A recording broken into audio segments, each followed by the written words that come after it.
Sementara itu, pemirsa, calon gubernur Bali nomor urut 1 Wayan Koster berkomitmen akan menata pembangunan Bali dengan satu pola dan satu tata kelola secara holistik, seimbang dan merata. Ditegaskannya juga membangun Bali sudah tidak lagi dibangun secara parsial, namun harus dikelola dengan pola satu jalur mulai dari pemerintah pusat, provinsi, kabupaten dan kota secara terintegrasi dan terarah.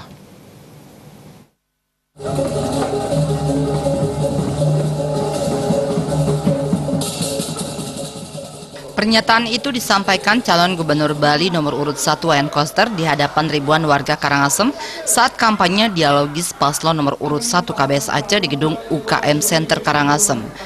Cagup KBS mengatakan membangun wilayah Bali seluas 5.664 km persegi dengan 8 kabupaten dan 1 kota, maka Bali ini harus dibangun lewat satu metode dengan memandang satu pendekatan bahwa Bali merupakan satu wilayah pulau dan satu pola serta satu tata kelola. Cagup KBS juga mengungkapkan membangun Bali tidak lagi secara sepotong-sepotong atau parsial sesuai Undang-Undang 23 tahun 2014 tentang pemerintahan daerah, di mana dalam undang-undang tersebut ada kewenangan milik pusat, provinsi, dan kewenangan milik kabupaten kota.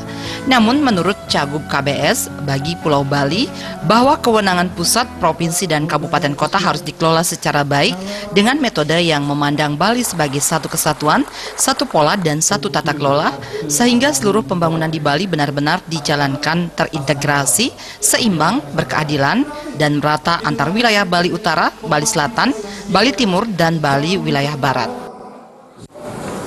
Di bidang pendidikan,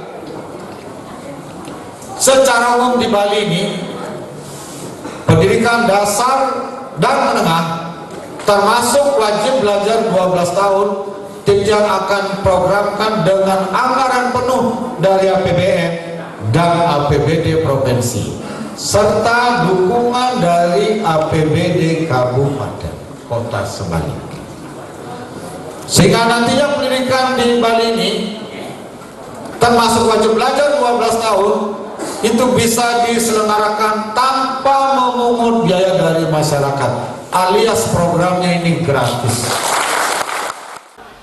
Cagup Bali dari Desa Sembiran Buleleng ini juga mengatakan akan melanjutkan program-program pembangunan yang telah dijalankan oleh Gubernur Pastike. Di antaranya program kesehatan CKBM, serta program bedah rumah dan program pembangunan lainnya yang baik dan bermanfaat bagi masyarakat.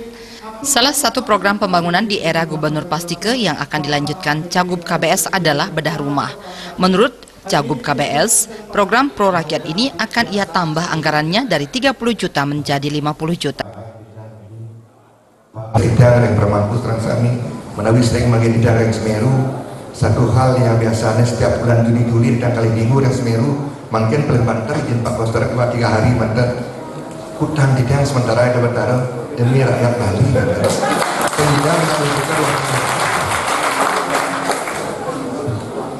uang biasanya mungkin ampun tetap ampun kita nangkil oleh Semeru ini. Nah, nikah semua serang sami, Pak Koster nikah tulungan tiang, patutnya ternapos nikosan Pak Koster minta kesadaran kita bersama, tidak ada jalan lain, tidak ada jalur lain, hanya satu jalur. Salam satu jalur.